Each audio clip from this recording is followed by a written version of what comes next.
चलो देखो क्या सीधी बात है, कार टी से पहले फुल फॉर्म ध्यान दे लो क्या है, chimeric antigen receptor T cell therapy. तो ये पहले तो फुल फॉर्म आपको पता होनी चाहिए क्या होती क्या है, कैंसर इम्यूनोथेरेपी। सीधी बात है, कैंसर के ट्रीटमेंट की थेरेपी है। Treatment that uses genetically modified T cell in किसको लिए, कैंसर सेल। कैंसर क्या होता है, कैंसर क्या होता है, हैं? कैंसर वायरस होता है, डिसीज होती है। तो क्या होता है कैंसर में,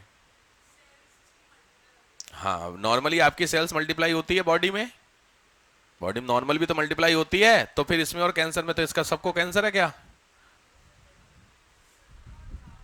हाँ इरेगुलर पैटर्न में मल्टीप्लाई होगी। जो चीज एक की दो होनी है एक दिन में, वो एक की दो एक घंटे में हो रही है। हिसाब समझ में आया? तो सीधी बात है, एक से दो बनी एक दिन में, आपकी हर घंटे दो बनी, तो आपकी कितनी बन गई 50, 24 के हिसाब से। तो जो एक बननी थी एक दिन में वो 50 बन रही है। तो लॉजिकली समझ में आया? तो सीधी बात है, इसीलिए 3 स्टेजेस होती है कैंसर की। इनिशियली पता कर सकते हैं, जिसको आपने सुना होगा। अब देखो एक सेल इतनी बड़ी है, वो मल्टीप्लाई हो रही होगी तो इतनी बड़ी हुई, लेकिन वही मल्टीप्लाई एक दिन में इतनी बड़ी हो गई, इसी को बोलते हैं ट्यूमर। सुनो ट्यूमर, ब्रेन ट्यूमर, फला ट्यूमर, यही ट्यूमर है। तो ये इनिशियली अगर तुमको पता चल गया तो इसको कट करके निकाल दो। लेकिन जब ये बढ़ता जाता है तो एक ऐसा पॉइंट आता है, बढ़ने के बाद ये पूरी बॉडी की जो नर्व्स है उससे कनेक्ट हो जाता है ट्यूमर। और जब बॉडी की नर्व से कनेक्ट हो जाएगा तो फिर इसको कट कर पाना पॉसिबल नहीं होता, उसको कैंसर स्टेज 3 बोलते हैं। इसे लोग कहते हैं ना, कैंसर का इनिशियली पता चल जाए तो क्योर है, लेकिन बाद में क्योंकि पूरी बॉडी में कैंसर वाली जो सेल्स हैं वो अलग अलग जगह पे फैल गई हैं, तो इनिशियली जब पहली बार ही हुआ था उसी समय के, इसीलिए बॉडी में ध्यान रखना खास करके, इवन अब तो सबको ही हो रहा। कभी भी अगर आपको अपनी बॉडी में कहीं पे भी हल्की सी गांठ टाइप की मिले, गांठ समझते हैं, हल्का सा भी, बॉडी का ऑलमोस्ट सारे पार्ट को चेक करते, क्योंकि आजकल बहुत कॉमन हो गया है फीमेल के लिए ब्रेस्ट कैंसर, बहुत कॉमन हो गया आजकल। देखा आपने कितना हो गया, मतलब ऑलमोस्ट हर तीसरी फीमेल को है, ऐसे समझिए। तो सीधी बात है, और मेल को लंग्स कैंसर बहुत फेमस हो गए। ऐसा नहीं है कि आपको लगता है कि मैं वो क्या बोलते हैं सिगरेट स्मोकिंग, कि स्मोकिंग नहीं करता हूं या लिक्वर नहीं कंज्यूम करता हूं, तो ऐसा कुछ नहीं है भाई साहब। ऐसे केसेस हैं कुछ नहीं करते, पान तक नहीं खाते हैं, उनको हो रखा कैंसर। मेरी बात समझ में आ रहा? तो इसके लिए सबसे अच्छा होता है घरेलू इलाज। घर पे आप अपने बॉडी को चेक करते रहिए। सबसे अच्छा तरीका सिखा रहा हूं, आप सबसे पहले हार्ट को अगर चेक करना है तो कम से कम रूल है हार्ट को चेक करने के लिए 35 मिनट लगातार, 35 मिनट वॉक बिना रुके। एक अगर बॉडी है फिर है आप, मतलब फिट है आपका। दूसरी चीज, अगर आप कम से कम 35 स्टेयर्स दौड़ करके ऊपर नीचे चढ़ गए और बिना हाफे, तो आपका बिल्कुल फिट है हार्ट। चेक कर लेना अपना अपना अगर घर पे, अगर जरा सा भी यहाँ पर तो मान के चलो कुछ हो रही कहानी, 40 के बाद माहौल बनेगा। ठीक है, लंग्स के लिए बहुत सारे आपने देखे होंगे, कोविड जब चला था तो बड़े सारे फेमस हो गए थे, नहीं होता सांस रोकने वाला। तो सांस रोकने के लिए अगर आप लंग्स को ज्यादा ज्यादा ना ट्राई मान, कुछ लोग ना इसको बड़ा कैपेबिलिटी मानते हैं, मैं भी यही था। कोविड में जब नहीं होता तो ट्राई करते थे, तो 1 मिनट 12 सेकंड, 1 मिनट 15 सेकंड तक मैं रोकता था। अभी भी रोक लेता हूँ, इतनी मेरी है कोई दिक्कत नहीं। आप लोग लगभग ट्राई करना नहीं, क्योंकि जब मैं डॉक्टर के पास गया, डॉक्टर साहब कह रहे पागल हो गए हो। सही बात है, देखो रूल है कितना, 29 सेकंड, 29 सेकंड तक अगर आप रोक रहे हैं आपका लंग्स 100% फिट, टेंशन नहीं लेने का। लेकिन अगर 29 से पहले नहीं सांस बाहर आ गई तो मान के चलिए कुछ तो जल्दी कहानी है। और इसमें मैंने बताया बार, ये क्यों है पता है, कोविड के चक्कर में और हो गया।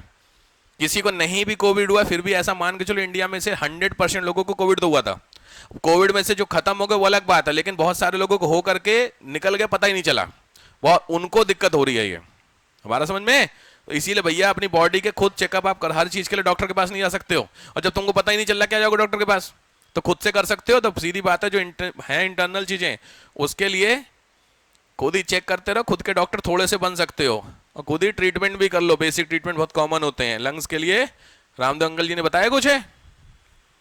हाँ हाँ, अरे वाह, अरे बहुत अच्छी एक्सरसाइज होती है अनुलोम विलोम, कपाल भारती। ऐसा थोड़ी रामदेव जी ने दी हुई है, पुरानी एक्सरसाइज है यार, चरक संहिता में लिखा अनुलोम विलोम, आज का थोड़ी है, समझ रहे हो? बस रामदेव ने उसको फेमस कर दिया कि साहब ऐसा है, उसके लिए होता है। ठीक है, हार्ट के लिए सबसे अच्छी होती है अर्जुन, सुने?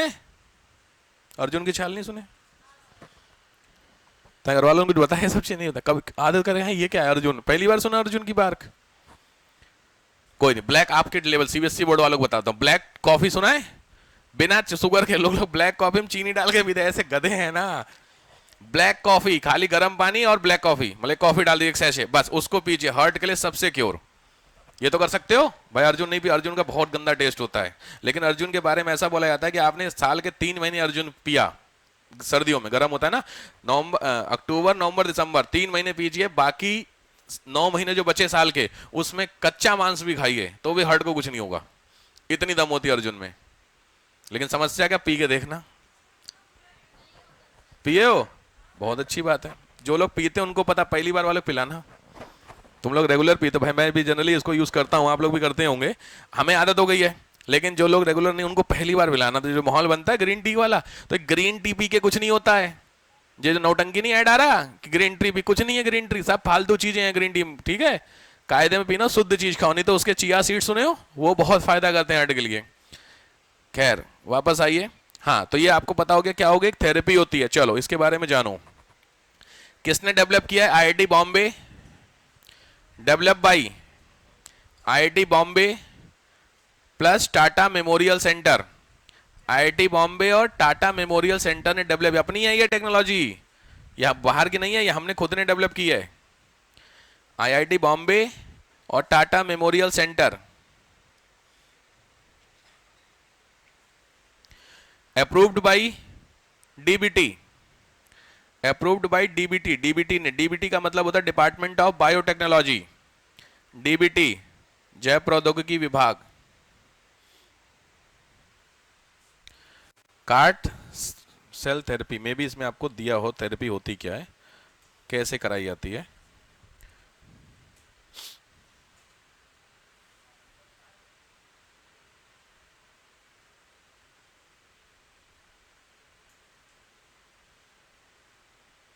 हाँ ठीक है, कोई दिक्कत नहीं। देखो सिंपल है, क्या दिया हुआ है सबसे पहली स्टेप में, remove blood from patient to get T cell. आपकी बॉडी में टी सेल, टी सेल सुने आप लोग क्या होता है? T cell anti cell, antigen antibody सुने हो? तो एंटीबॉडी जानते हो क्या होता है? एंटीजन तो जानते होगे ना। तो बॉडी में बाहर से क्या आता है, एंटीजन की एंटीबॉडी, एंटीबॉडी बाहर से आती है। हाँ, तो एंटीजन बाहर से आता है, तो एंटीबॉडी जो होती है वो जिस सेल में होती है उसको टी सेल बोलते हैं। अब आया समझ में? तो जैसे एंटीबॉडी कौन बनाती है? WBC, ठीक है। तो WBC, तो उस तरीके की जो सेल्स होती हैं, वो सेल्स में देखो सबसे पहले ब्लड को लेना है कहां से? पेशेंट से। इसको ले लेंगे टी सेल, इसकी बॉडी से उठाया, क्योंकि हर बंदे की टी सेल अलग अलग होगी। तो जिसको है उसकी बॉडी में से क्या लिया आपने? ब्लड, उसके साथ क्या आ गई? T cell. इस टी सेल को लैब में आपने करके इसमें कार्ड सेल डाली, कैसे भी करके उस कार्ड को आपने प्रोटीन में डेवलप किया, और उसको फिर आपने एक से कई सारी बना ली, millions of T cell, CAR T cell, ठीक है। इसको कई जगह कार्ड बोलते हैं, बट आप CAR T cell, CAR T समझ गए। सबसे पहले आपने टी सेल उठाई, इस टी सेल को बाद जब आपने लैब में ले गए तो ये कार टी सेल कहलाई। इस कार टी सेल को आपने क्या किया? मिलियंस ऑफ किया और वापस से आपने बॉडी में इंजेक्ट कर दिया। तो अब आपकी बॉडी में टी सेल की जगह कार टी सेल होगी। यही कार टी सेल जो आपकी कैंसर वाली सेल्स होंगी उनको क्या करेगी? खत्म करने का काम करती है। तो अभी सीधी बात है, तो एक तरीके से CAR T cell bind to cancer cells and kill them. तो जो वो कार टी सेल होगी वो कैंसर वाली सेल को क्या करेंगी? पकड़ेंगी और उनको कट कर देंगी या खत्म कर देंगी। तो ये प्रोसेस क्या होती है? ये थेरेपी कहलाती है। समझ में आया सिस्टम? को कंफ्यूजन बना लीजिए इसको, फोटो तो नहीं, बस खाली एरो एरो करके। नंबर 1 ये, नंबर 2 ऐसे, number 1 remove blood from patient ऐसे करके, नंबर 2 नंबर 3 फटाफट। मैं जूम कर दूं,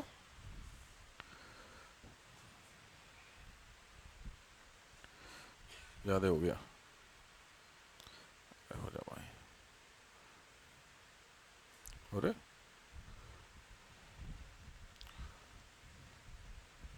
अरे हो जाए यार, हद हो गई,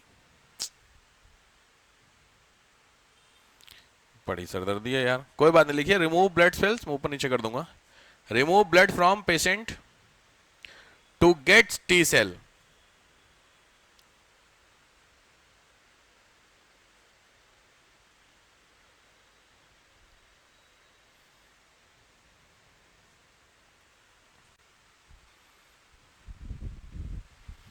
टू गेट टी सेल पहला।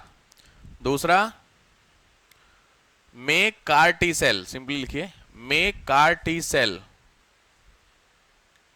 इन लैब। लैब में कार टी सेल बनाई, क्योंकि आपकी उस ब्लड से जीन डालना पड़ेगा। दूसरा, फिर यहां पे थर्ड, अरे चल नहीं रहा भाई, थर्ड स्टेप में ये ग्रो, नहीं नहीं, एक लैब वैसे प्रोसेस सेम ही है वो। ये अरे यार हद हो गई, हो क्या रहा है ये, ज्यादा जूम हो रहा है। ठीक है, आप ऐसे लिखे, ये इसी का पार्ट है, थर्ड स्टेप यहां पर है, ठीक है। तो इसमें लिखेगा कार प्रोटीन, कार्टेशियन में लिखिए make CAR protein, CAR protein बनने का काम करता है। Next, millions of CAR T cell, कई सारी कार टी सेल बनेगी, millions of CAR T cell, और finally inject in the body.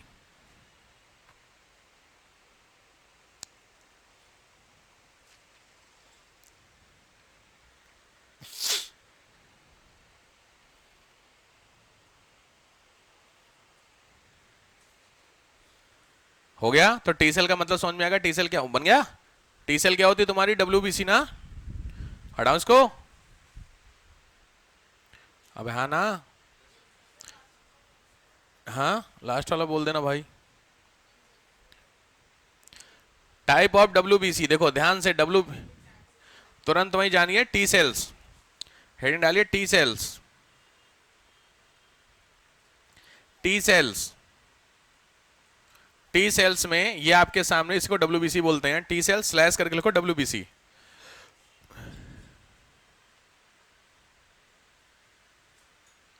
WBC के इस तरीके को डिवीजन कीजिए, डब्ल्यूबीसी दो तरीके की होती हैं, एक होता है ग्रेनुलोसाइट, दूसरी एक ग्रेनुलोसाइट, ग्रेनुलो के अंदर आपको डॉटेड मिलेंगे, यहां पे डॉट नहीं मिलेगा, ऐसे ग्रेनुअल्स होते छोटे छोटे, ठीक है। तो ग्रेनुलोसाइट दो तरीके की होती है, एक ग्रेनुलो एक तरीके के, नाम नोट करते चलिए स्पीड में, बायो भी हाथों हाथ थोड़ी थोड़ी कवर करते चलो, ग्रेनुलोसाइट्स और ए ग्रेनुलोसाइट्स।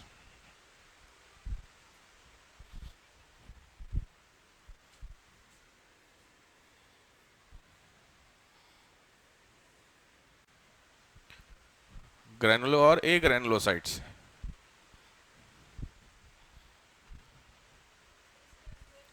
जी बिल्कुल, नाम लिखते चलिए, न्यूट्रोफाइल, इओसिनोफाइल, मोनोसाइट्स, ध्यान से, ये तीन इसकी हैं, दो उसकी हैं, पहला नाम है न्यूट्रोफिल, दूसरा है इओसिनोफिल, तीसरा है बेसोफिल, ठीक है। इसकी इसकी दो हैं मोनोसाइट्स और लिम्फोसाइट्स, बोलो जूम कर दें, रुकना भाई, दिख रहा है, ठीक है। तो पहला है ग्रेनुलोसाइट्स के अंदर तीन, एक ग्रेनुलोसाइट्स के अंदर दो,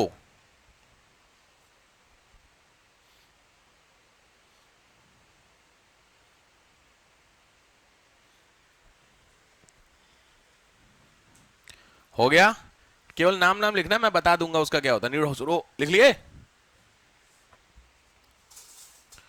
शुरू करूं, लिखो न्यूट्रोफिल में, न्यूट्रोफिल छोड़ दो, इओसिनोफिल में लिखो, इओसिनोफिल में बैक्टीरियल इन्फेक्शन, इओसिनोफिल बैक्टीरिया के इन्फेक्शन को करता है। बेसोफिल में लिखो एलर्जिक, बेसोफिल एलर्जी, एलर्जी होती है समझते हो ना, उसके लिए रिएक्ट करता है। लिम्फोसाइट्स, एक मिनट, मोनोसाइट भी आ गया ना, मोनोसाइट में लिखिए वायरस और कवक, वायरस और फंगस, वायरस और फंगस के लिए आपका मोनोसाइट्स, और सबसे इंपॉर्टेंट है लिम्फोसाइट्स, लिम्फोसाइट्स उसको लिखो इम्यूनिटी डेवलप, लिम्फोसाइट ही बॉडी में इम्यूनिटी बनाने का काम करता है। तो इसीलिए जनरली जिसकी भी इम्यूनिटी डाउन होती है वो लिम्फोसाइट्स का इश्यूज होते हैं, ठीक है। पांचों हो गए, ठीक है। लिम्फोसाइट्स के अंदर तीन पार्ट छोटे छोटे, B lympho, T lympho, B lymphocytes, B T lymphocytes, और नेचुरल किलर, नाम ही है उसका, natural killer cell, natural killer cell.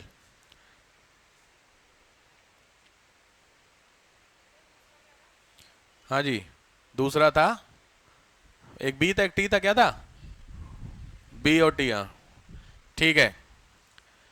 Next आइए, इसी में लिखिए कॉन्सेप्ट, कॉन्सेप्ट, तीन तरीके, कॉन्सेप्ट का मतलब होता है तीन तरीके की हमारे यहाँ इम्यूनिटी होती है बॉडी में, लिखिए there are 3 type of immunity, 3 तरीके की प्रतिरक्षा सेवाएं हैं बॉडी में, 3 तरीके के इम्यूनिटी सर्विसेज होती हैं। पहला इन्नेट, INNAT, इन्नेट समझते हो? इन्नेट, INNAT, इन्नेट का मतलब लिखो सहज, स्लैश करके लिख लो अचानक, समझ गए? तो ऐसी इम्यूनिटी जो अचानक डेवलप होती है आपकी बॉडी में, होती है आपको पता नहीं चलता है, अचानक से कुछ हुआ तो अचानक से कुछ होगा। इम्यूनिटी एग्जांपल, कोई भी इम्यूनिटी एग्जांपल आपको लगे कि वो इम्यूनिटी का काम करेगा, ऐसे पता नहीं चलेगा आपको, लेकिन कभी अचानक आपके सामने कुछ होगा तो एकदम से बॉडी में कुछ होते हैं सर्वाइवल सिंड्रोम वाला, सुने हो? वैसोप्रेसिन सुने? वैसोप्रेसिन हार्मोन सुने हो? कोई 2-3 हार्मोन नाम बताओ।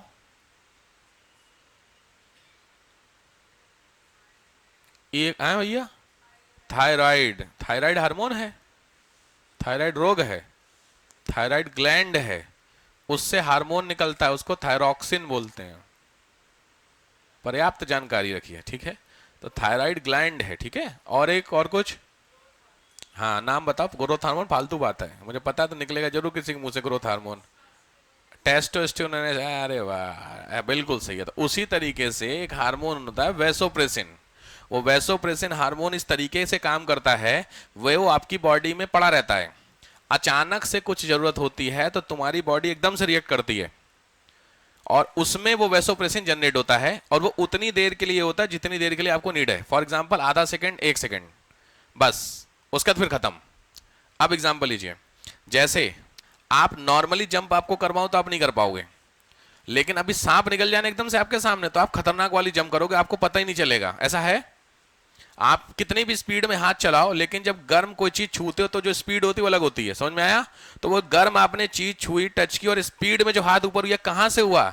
ये उस हार्मोन डेवलपमेंट से होता है, समझ में आया? तो लॉजिक सोचिए। तो मैंने अभी आपको बता, अब एग्जांपल, अचानक से आपके सामने कोई डर आया, तुम्हारी बॉडी में क्या क्या चेंजमेंट आते हैं?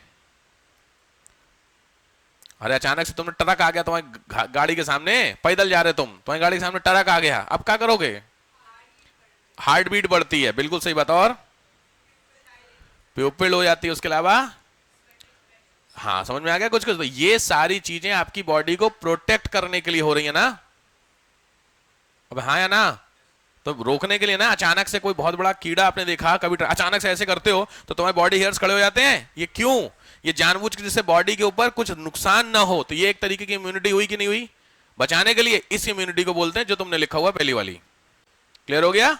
ये दूसरी, सेकंड आइए, बाय बर्थ, जन्मजात, बाय बर्थ इम्यूनिटी, ये कॉमन होती है, इसको बोलते हैं WBC, बाय बर्थ इम्यूनिटी, यही होती है WBC। हर किसी की बॉडी में WBC है?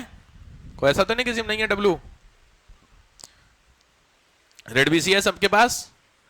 आप में से सबके पास है रेड BC? किसके पास रेड नहीं होता है? किसका खून लाल नहीं है? किस जानवर का खून लाल नहीं है? अरे क्वेश्चन है IAS का, बहुत फेमस क्वेश्चन है प्रीलिम्स का यार, कौन से 2 जानवर जिनका खून ब्लड लाल नहीं होता भाई, उसमें RBC नहीं मिलती है? क्वेश्चन है।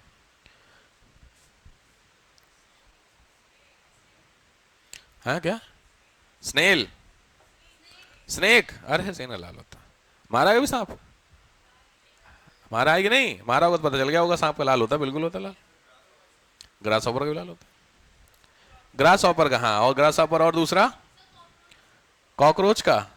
नहीं, कॉकरोच का होता है। मारे कॉकरोच तो ब्लड कभी निकाला है उसका? वो तो निपट जाता है ऐसे ही, काट के देखिए कॉकरोच का, कभी तो पता चलेगा आपको ना ब्लड। लॉजिक बात है। स्नेल्स, और लिखिए ऑक्टोपस का भी सबका होता है, लिखिए। पहला क्या क्या? ग्रास ऑपर, और दूसरा है पांडा। पांडा, पांडा जानते हैं? पांडा सब लोग जानते हैं, क्यूट होता है। बड़ी समस्याएं देश में हो गई हैं, इंसानों से जाना जानवर लोगों को प्यार हो रहे हैं भैया। पांडा, हाँ। क्या होता है? अच्छा, किस ग्रीन कलर? अच्छा, किस कलर का होता है पांडा? तो देखियो, ब्लैक एंड व्हाइट वाला, हाँ। और तीसरी होती है, वो है एक्वायर्ड इम्यूनिटी।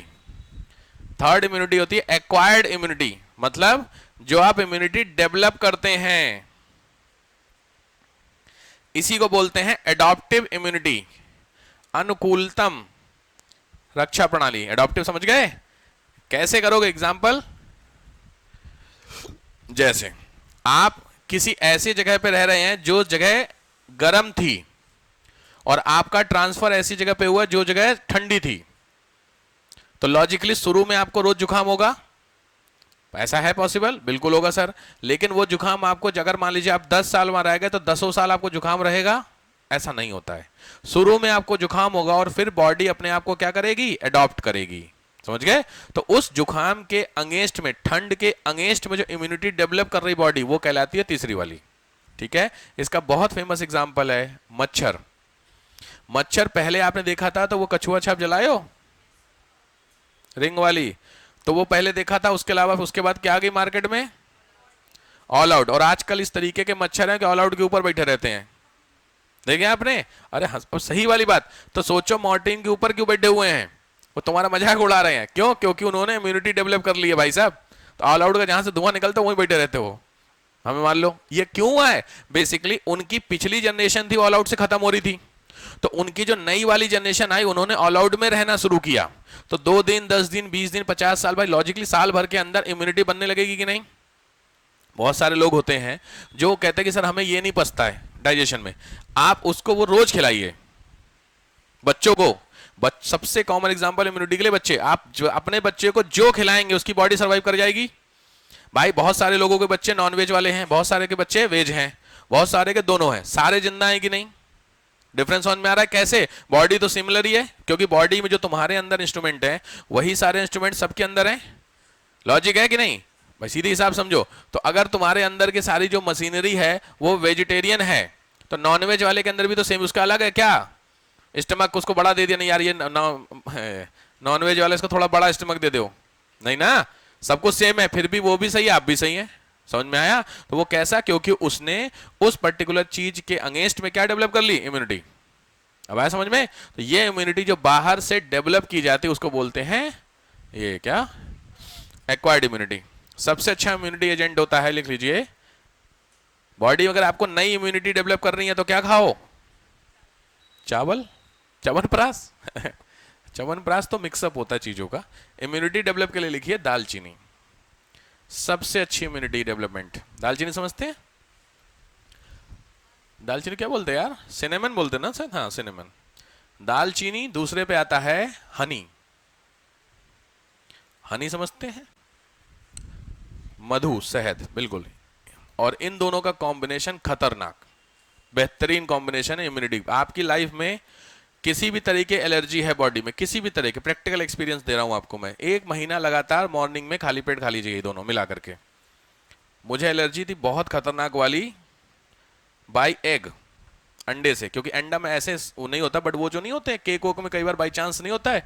तो एक छोटे पे था, क्लास 4th 5th में, किसी के दोस्त के बर्थडे में गया था, तो मुझे पहली बार वहां पे कंजम्पशन हुआ उसका केक, और घर पे आया तो सोचा मुझे एडमिट करने की नौबत आ, इतना मेरा पेट दर्द हुआ था। बहुत सारे लोगों को नहीं होती एग से इम्यूनिटी, मुझे नहीं पता था ऐसा कुछ होता है। तो बाद में, और ये सारे जो मैं ज्ञान की बातें आपको बता रहा हूँ, ये सारी बातें राजीव दीक्षित साहब की। राजीव दीक्षित सुने आप?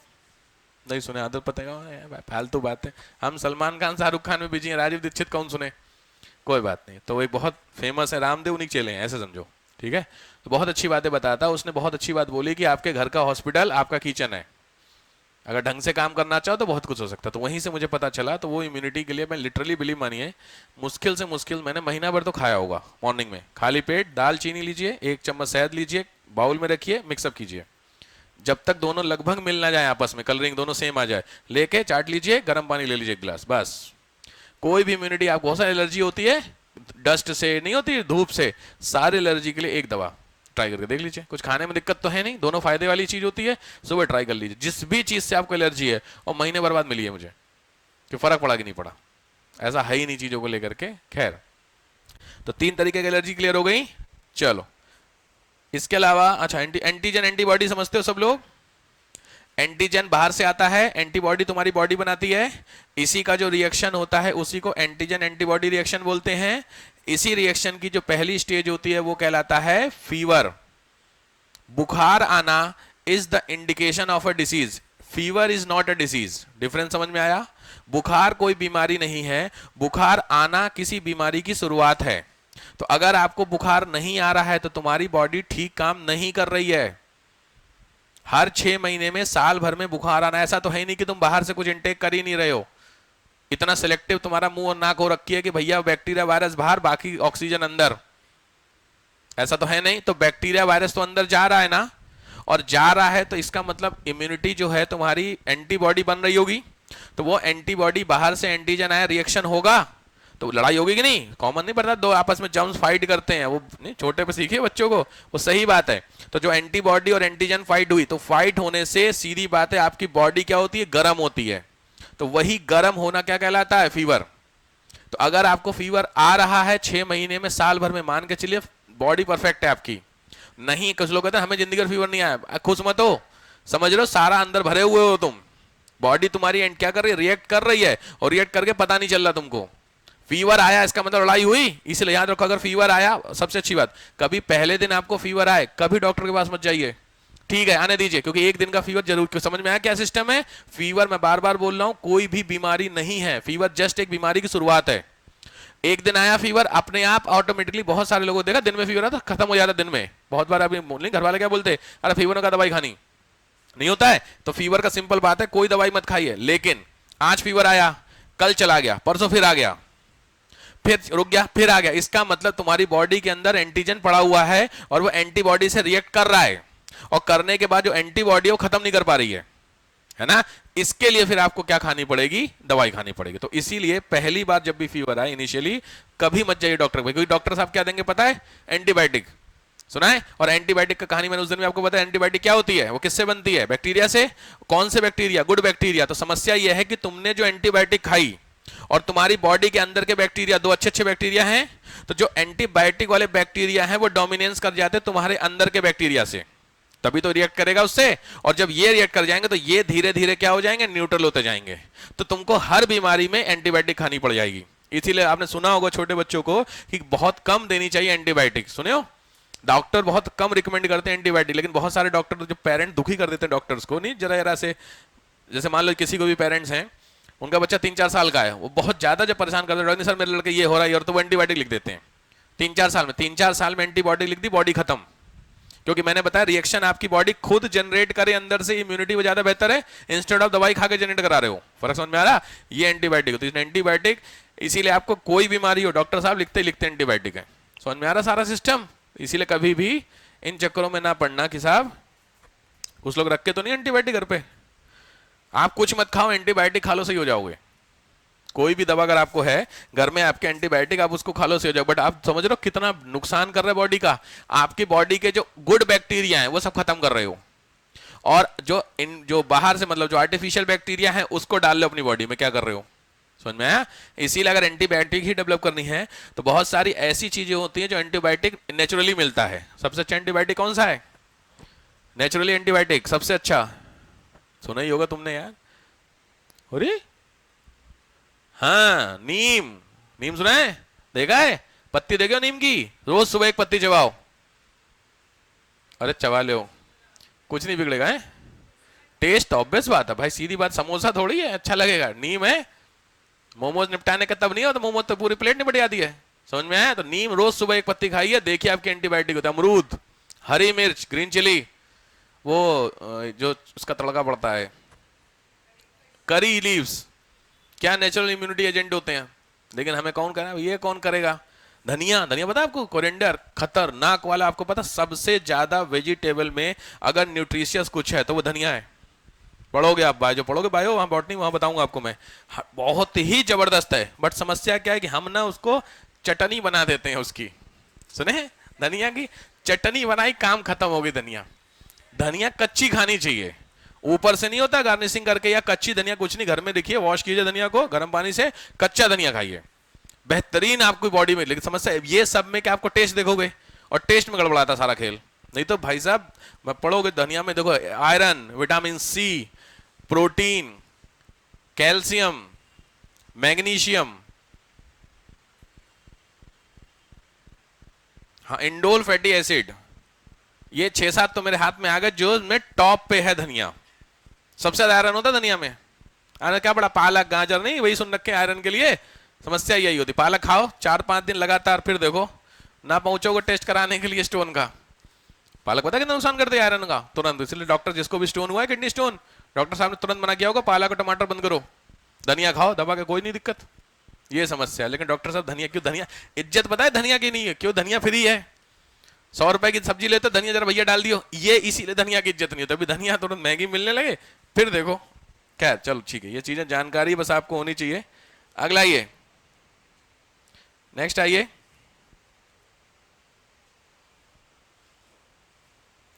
क्लोनिंग। Next heading,